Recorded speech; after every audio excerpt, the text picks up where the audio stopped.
విచిత్రాల నిధి ఓ విధి విచిత్రాల నిధి వింత కథల సారథి ఆశ నిరాశల వారధి నిరంకుశ నిర్ణయాల నిర్దయవానిధి ఓ విధి విచిత్రాల నిధి ఓ విధి విచిత్రాల నిధి. రోజీ మేడంకు దూరం చేసిన భార్గవి మేడంకు నన్ను దగ్గరగా చేర్చింది మాత్రం నా దేవుడే. ఒక విషయంలో మాత్రం మిమ్మల్ని మనస్ఫూర్తిగా అభినందించకుండా ఉండలేకపోతున్నాను. రోజీ మేడం మీకు అన్యాయం చేసిన ఆమె కూతుర్ని మీరు కోడలుగా తెచ్చుకున్నారు. ఇందులో నా ప్రమేయం ఏలేదు బీడి. దీపక్ భార్గవిని ప్రేమించాడు. అతన్ని అల్లుడుగా చేసుకోవాలనుకుంది రోజీ. పెళ్లి జరిగిపోయింది. పెళ్లికి రావద్దని ప్రత్యేకంగా నాతో చెప్పింది రోజీ. అంటే రోజీ మేడంలో ఇంకా మార్పు రాలేదా? అంతకంతకు నా పట్ల ఆమెకు ద్వేషం పెరిగిపోతుంది తప్ప తరగడం లేదు. అలా అయితే గాడ్ ఆమెను ఫర్గివింగ్ చేయడు మేడం. ఆయన చేసినా చేయకపోయినా నేను మాత్రం ఆమెను క్షమించబోవడం లేదు. నో మేడం, మీలాంటి గుడ్ పీపుల్ అలా టాకింగ్ చేయకూడదు. నాకు జరిగిన అన్యాయం ఇలాంటిది నీకు జరుగుంటే నువ్విలానే మాట్లాడగలవా బీడి? ఎస్, క్షమాగుణం అనేది జీసస్ టీచ్ చేసిన వాల్యూస్లో అతి ముఖ్యమైనది. నాలో అంత క్షమాగుణం లేదు బీడి. You are mistaken madam. మీలో కేవలం క్షమాగుణమే కాదు, పొరుగువారి పట్ల ప్రేమభావం ఉంది, సాటివారికి సర్వీస్ చేయాలనే తపన ఉంది, ఎదుటవారి కోసం త్యాగం చేసే సుగుణం ఉంది. మదన్ విషయంలో మీరు చేసిన త్యాగం సామాన్యమైనది కాదు. మదన్ ఇప్పుడు ఎక్కడున్నాడు మేడం?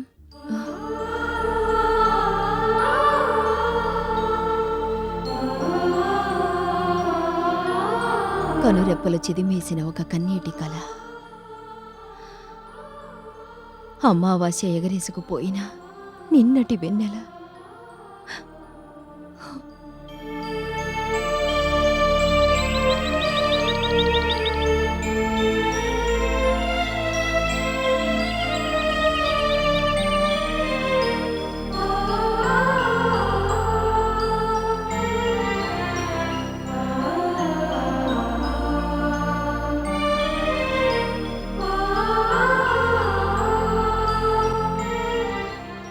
మదన్ విషయంలో మీరు చేసిన త్యాగం సామాన్యమైనది కాదు మేడం.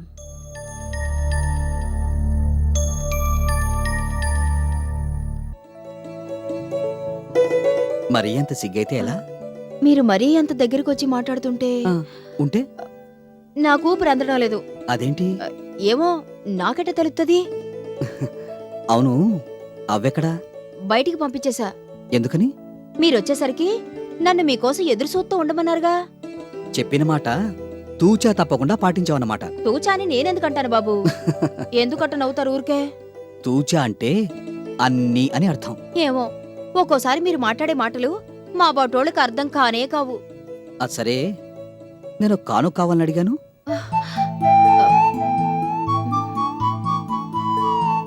ఏంటా చూపు? నేను అడిగింది కానుక గురించి. అదేదో మీరు చెప్పలేదుగా. పెదాలకు సంబంధించిందని చెప్పానా? మ్మ్. తీయగా ఉంటుందని చెప్పానా? మ్మ్. మనసు లోతులోంచి పొంగుకొస్తుందని చెప్పానా? మ్మ్. మరి ఇంతకన్నా స్పష్టంగా ఏం చెప్పాలి? అన్నీ చెప్పారు గాని ఇంతకీ అదేంటో చెప్పలేదు. చెప్పనా? అయ్యో బాబోయ్, వద్దొద్దు, అక్కడే ఉండి చెప్పండి. ఏం? మీరు దగ్గరకొచ్చి ఏం చేస్తారో నాకు తెలుసు. ఏం చేస్తానో చెప్పు. మాకు తెలుసులండి, మేము చాలా సినిమాలో చూసాం. అట్ట చూడమాకండి, నాకు సిగ్గేస్తుంది. ఎందుకంటే అంత సిగ్గు? మరి అట్టాంటి కానుకలు కావాలని అడిగితే సిగ్గేదేంటి? ఎట్లాంటి కానుకలు? అట్టాంటివే.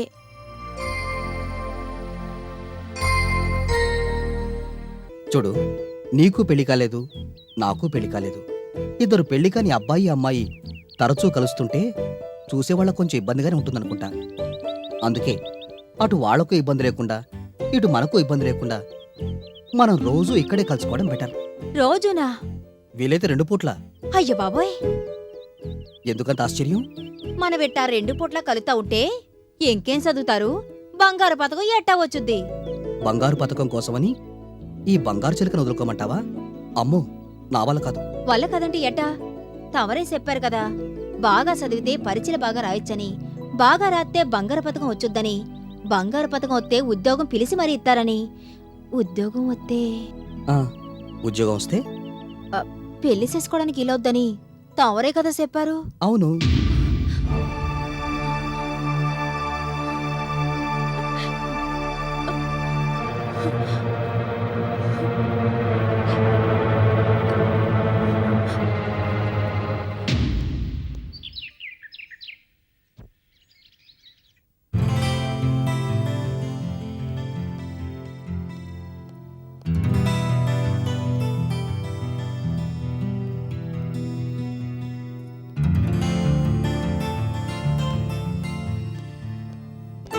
బేబీ, నేను నీకోసం వస్తే నువ్వెక్కడికి వెళ్తున్నావు? ఇంట్లో ఉంటే బోర్ కొడుతోంది.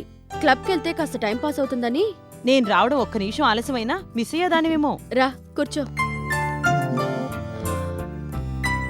మ్మ్. ఏమిటి కబుర్లు? కబుర్లకే చాలా ఉన్నాయి. మమ్మీ, ఇంతకుముందు మన ఇంట్లో బీడీ అనే ఆమె వర్క్ చేసిందా? ఆ సంగతి నీకెలా తెలుసు? ఆహా, చేసిందా? అవును. ఇప్పుడు ఆమె నా దగ్గర పనిచేస్తోంది. I see. చూడ్డానికి మనిషి వింతగా ఉన్నా మనసు మాత్రం మంచిదే అనిపించింది.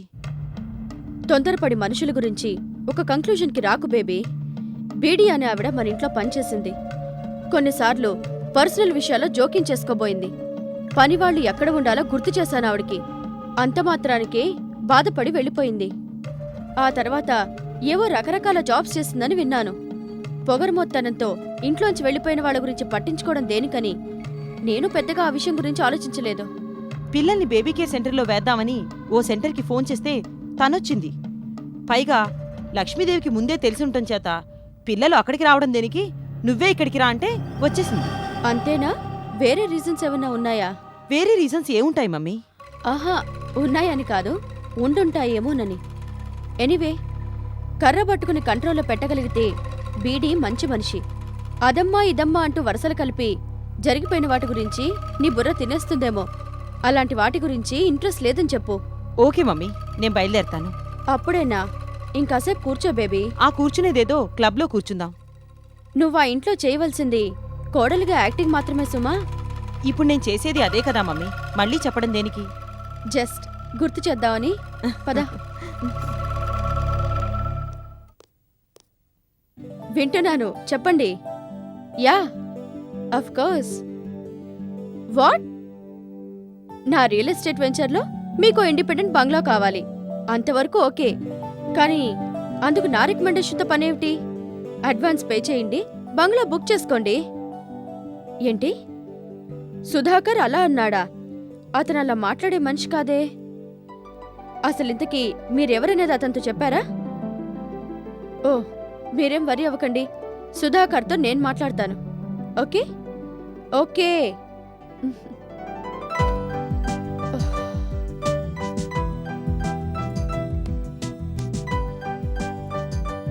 మిస్టర్ సుధాకర్, మీ మీద చాలా కంప్లైంట్స్ వస్తున్నాయి. ఒకసారి ఇలా వస్తారా?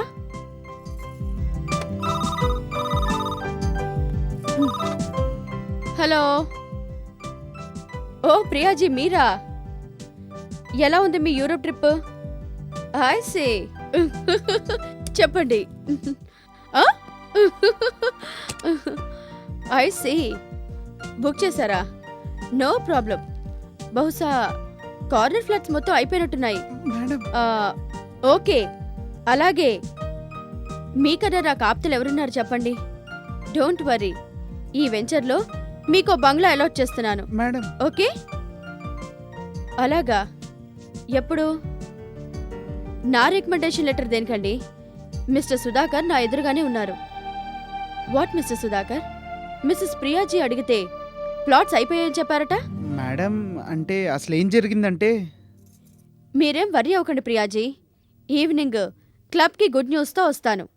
బాయ్. ఏదో కంప్లైంట్ అన్నారు. ఒక్కరు కాదు, దాదాపు 6 డజన్ మంది పెద్ద పెద్ద ఇండస్ట్రియలిస్టులు మీ మీద కంప్లైంట్ చేశారు. మన వెంచర్లో బంగ్లాస్ కొనాలని వాళ్ళు ఆశపడుతుంటే ఒక్కటి కూడా ఖాళీ లేదు, అన్నీ అమ్ముడైపోయాయని చెప్పారట. అవును మేడం, మనం అనౌన్స్ చేసిన ఈ వెంచర్కి ఇంత మంచి రెస్పాన్స్ వస్తుందని ఎక్స్పెక్ట్ చేయలేదు. అందుకే మిమ్మల్ని ఉద్యోగంలోంచి తీసేస్తున్నాను. మేడం, ఎస్, రోజీ రియల్ ఎస్టేట్స్కి మేనేజింగ్ డైరెక్టర్ని చేస్తున్నాను. జీవితంలో ఎన్నో సక్సెస్లు చూశాను మిస్టర్ సుధాకర్. భరించలేనంత సక్సెస్ని చూస్తున్నది ఇప్పుడే. మామూలుగా అయితే సాటి బిజినెస్ పీపుల్ పోటాపోటీ అన్నట్టు ఉంటారు. తమకు రావాల్సిన ప్రాజెక్ట్ని నేను చేజిక్కించుకున్నానని మొహం మార్చుకుంటారు. కానీ రియల్ ఎస్టేట్ వెంచర్లో అలా జరగలేదు. ఇందులో ప్లాట్స్ మాకు కావాలంటూ ఎంతో మంది బిజినెస్ పీపుల్ బతిమాలుతున్నారు. నా ప్రాజెక్ట్లో చోటు కావాలని నా దగ్గరికి రికమెండేషన్ కోసం వస్తున్నారు. ఆత్మీయంగా పలకరిస్తున్నారు. ఈ క్రెడిట్ అంతా మీదే. నో మేడం, మీ సూపర్విజన్ ప్రోత్సాహం లేకపోతే ఈ వెంచర్కి రూపం వచ్చేది కాదు. ఎనీవే మిస్టర్ సుధాకర్, మన దగ్గర ప్లాట్స్ లేవని తెలుసు. అయినా సరే నేనిద్దరికి మాటిచ్చాను. వాళ్ళకి మాత్రం నో అని చెప్పడానికి వీల్లేదు. అంత బాగా కావాల్సిన వాళ్ళు నాకు. చేద్దాం మేడం, తప్పకుండా వాళ్ళకి అకామిడేట్ చేద్దాం. Good luck. Thank you madam.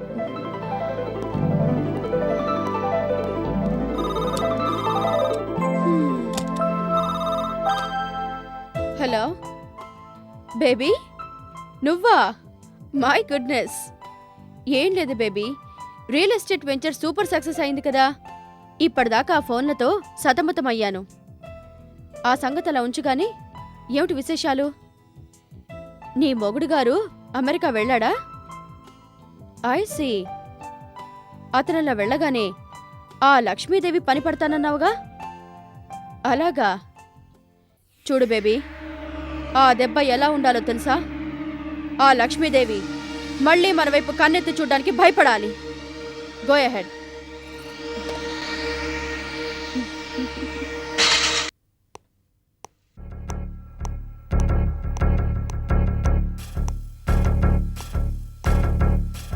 Driver, driver, ఎన్నిసార్లు పిలవాలి నిన్ను? పిలవగానే బదులు పలకాలన్న ఇంగిత జ్ఞానం కూడా లేదా? నన్ను కాశీ అంటారమ్మా. కాశీయో రామేశ్వరో నాకు అనవసరం. ఇక్కడ నువ్వు డ్రైవర్వి, నిన్ను డ్రైవర్ అనే పిలుస్తాను. కార్ రెడీ చేయి, బయటికి వెళ్ళాలి. మేడం ఆఫీస్కి వెళ్ళే టైం అయింది. మేడమా? మేడం ఎవరు? లక్ష్మీదేవి గారు. ఆవిడ్ని అమ్మగారని పిలువు చాలు. ఈ ఇంట్లో మేడం అంటే నేనే. నాకు అదంతా తెలీదమ్మా. ఈ ఇంట్లో మేడం అంటే లక్ష్మీదేవి గారు ఒకరే. ఏమిటా పెడసరం?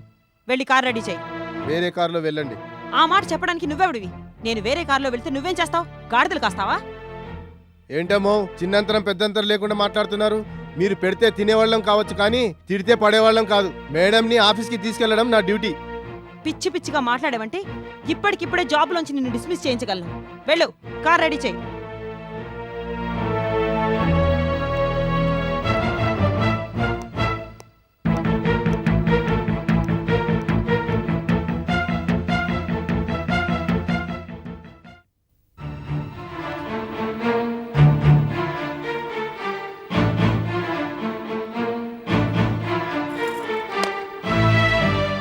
కృష్ణప్రసాద్ కంపెనీ ఫైల్ కోసం అడిగి గంట అయింది. ఇంకెన్నిసార్లు అడగాలి? ఇంకెన్ని గంటలు వెయిట్ చేయాలి? బుద్ధి లేకపోతే సరే, త్వరగా తీసుకురండి.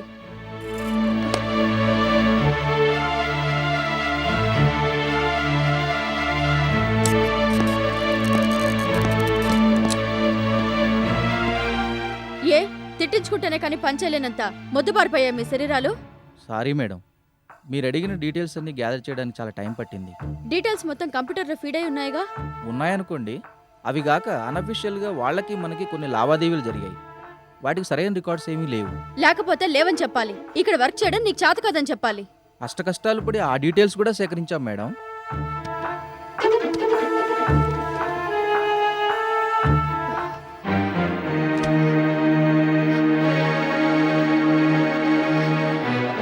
వీటిని బిజినెస్ డీలింగ్స్ అంటారా? వీటిని బ్యాలెన్స్ షీట్స్ అంటారా? అంటే అవి కొంచెం ఇన్కంప్లీట్గా ఉన్న సంగతి నిజమేననుకోండి. మీరు అర్జెంటుగా కావాలనేసరికి Shut up! ఆ కృష్ణప్రసాద్కి బుద్ధి లేదు, నీకు అంతకన్నా బుద్ధి లేదు. వెళ్ళు. రేపు ఈ పాటికల్లా ఫైల్ పకడ్బందీగా తయారు చేసి నా దగ్గరికి తీసుకురా. Get last.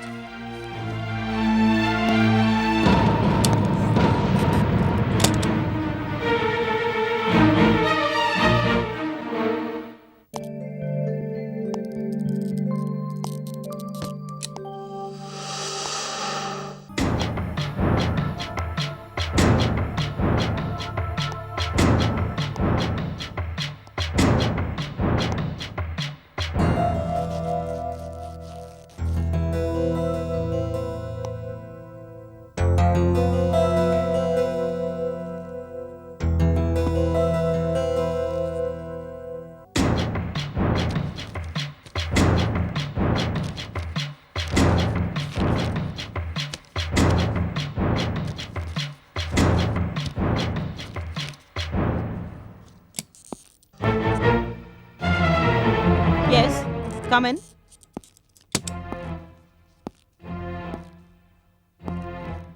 ఏమిటలా చూస్తున్నావు? విషయం ఏంటో చెప్పు. అది లక్ష్మీదేవి గారు కూర్చున్న కుర్చీ మేడం.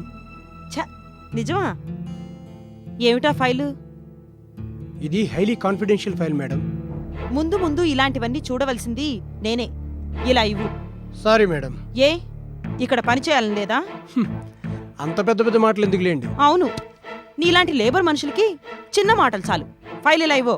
నో, నన్ను డిస్మిస్ చేసినా సరే మీకు మాత్రం ఈ ఫైల్ ఇవ్వండి. ఆఫ్టర్ ఆల్ మా దగ్గర జీతం డబ్బులకు పనిచేసే వర్కర్వి నీకు ఇంత పొగరా? నిన్ను కాస్తంత మర్యాదగా మాట్లాడండి మేడం. నోటికొచ్చినట్టు మాట్లాడితే ఇక్కడ పడేవాళ్ళు ఎవరు లేరు. రాజు, ఏమైంది? ఎవరంటే వాళ్ళు ఇక్కడ కూర్చొని శాసిస్తున్నారు మేడం. అప్పటికి ఇంతవరకు ఓపిక్గానే ఉన్నాను. కాన్ఫిడెన్షియల్ ఫైల్ ఇవ్వలేదని ఇష్టం వచ్చినట్లు మాట్లాడుతున్నారు మేడం. చిన్నపిల్ల తెలీదు కదా, నేను నచ్చెప్తాలే. ఆ ఫైల్ ఇలా ఇచ్చి నువ్వు వెళ్ళు.